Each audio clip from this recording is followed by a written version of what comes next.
I'm Stephanie, your English teacher. Let's get started with Unit 2. Adjectives and adverbs of quantity, possessive pronouns, adjective order. Some adjectives and adverbs denote quantity or amount, and they are usually called quantifiers. Quantifiers answer to the question, how much or how many, and they can be used with countable or uncountable nouns. There are different quantifiers to express different degrees of quantity. Number 1, indefinite quantity.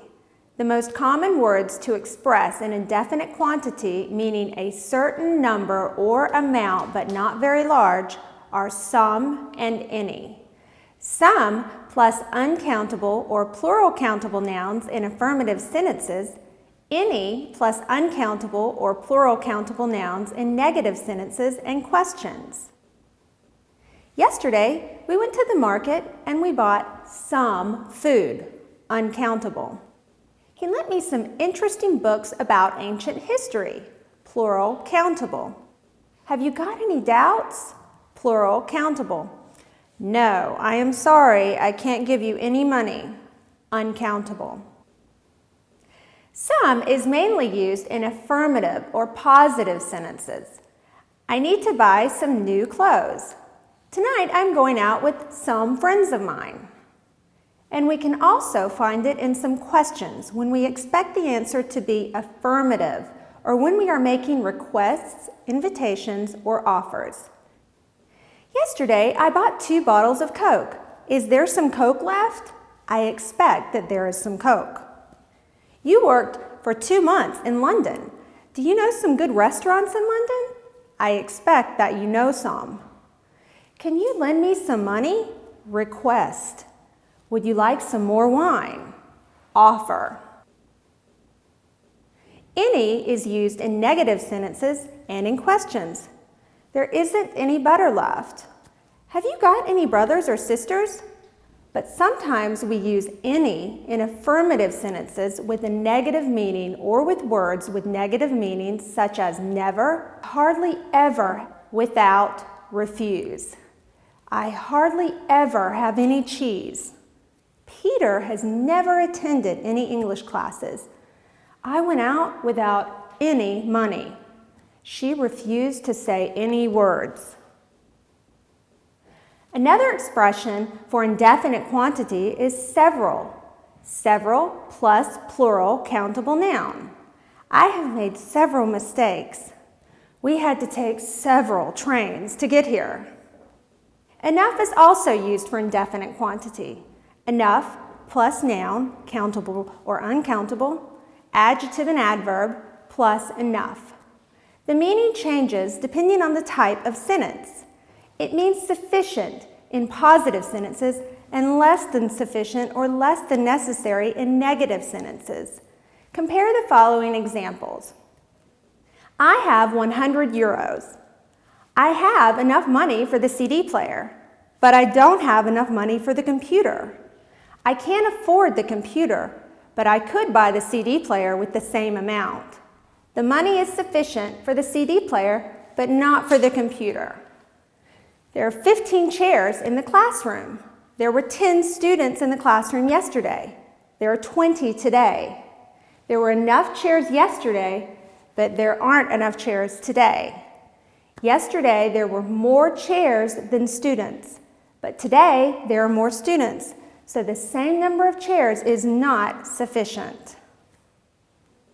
Note that when it is used with an adjective or adverb, it is placed after it. I'm not old enough to get married. You failed because you didn't work hard enough.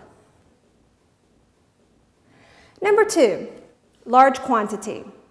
The most common words to express a large quantity are a lot, much, and many. Lots, a lot, plenty of, plus uncountable or countable nouns in affirmative sentences, many plus countable nouns in negative sentences, and questions, much plus uncountable nouns in negative sentences and questions. We generally use a lot of or lots of and plenty of in positive statements. We spent a lot of money. He has lots of friends. We've got plenty of time. But it is also possible in questions. Does she drink a lot of tea? Did they spend a lot of money?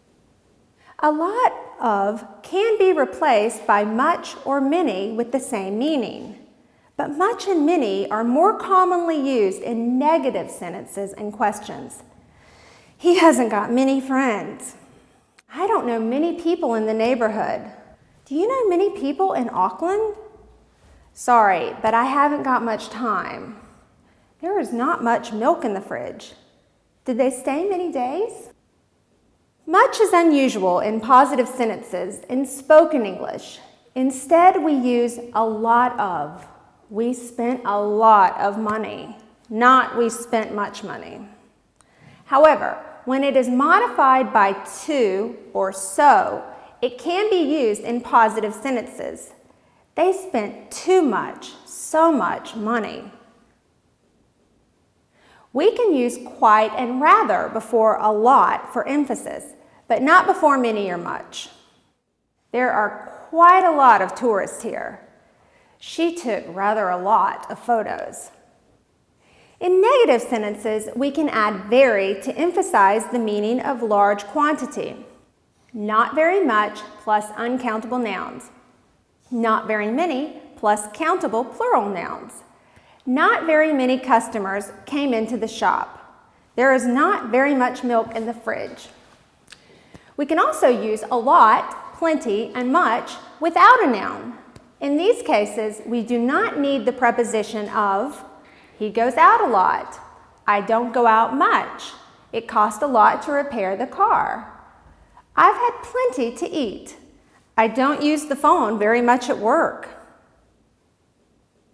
Number 3, small quantity, a few plus plural nouns, a little, plus uncountable nouns. Without the article a, they express a negative idea, like not much, not many. A little and a few are more positive, like some. Few customers have come into the shop, not many customers. A few customers have come into the shop, some customers. I need little money, not much money. I need a little money, some money. If we place only before a little, a few, it emphasizes that the number or amount is really small in the speaker's opinion. I need only a little money. Only a few customers came into the shop. On the contrary, we can use quite before a few when the speaker considers that, being a small quantity, it is, however, larger than was expected. Quite a few customers came into the shop, more than we expected. Possessive pronouns. Possessive pronouns are commonly used to refer to a specific person or thing. Mine, yours, his, hers, ours, yours, theirs. First person, second person, third person, singular. First person, second person, third person, plural. Only third person singular, his, hers, distinguishes between masculine and feminine. Could you lend me a pen? I forgot mine. Is this pen yours? Peter is wearing a nice jacket. Is it his? I forgot my keys, so Susan gave me hers. Possessive pronouns can also be used after a preposition. I play basketball with a friend of mine. I'm a fan of yours. The interrogative pronoun whose can also be a possessive pronoun, an interrogative possessive pronoun.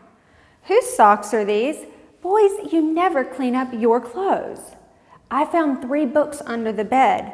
Whose are they? Adjective order.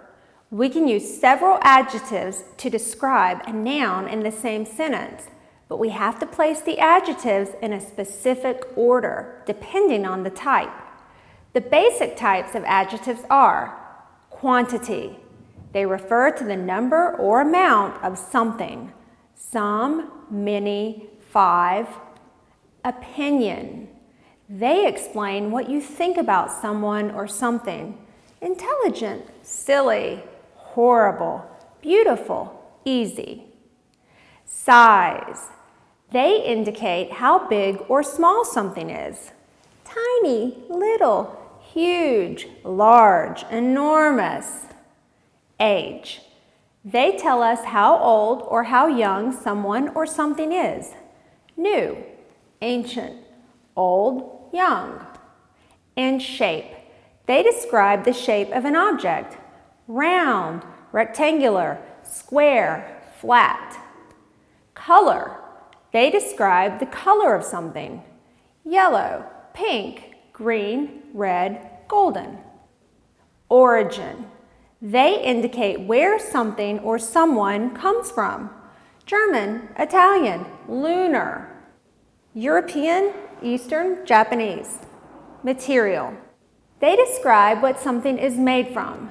Steel, leather, wool, cotton, wood. Purpose. They describe what something is used for. They frequently end with ing. Sports, cooking, sleeping. The noun is always placed at the end and the determiner, if there is one, at the beginning, with the adjectives in between following this sequence. Quantity, opinion, size, age, shape, color, origin, material, purpose. A few good men. An intelligent young French woman. The big round metal wheel. 2 small ancient square wooden tables. Some red German racing cars.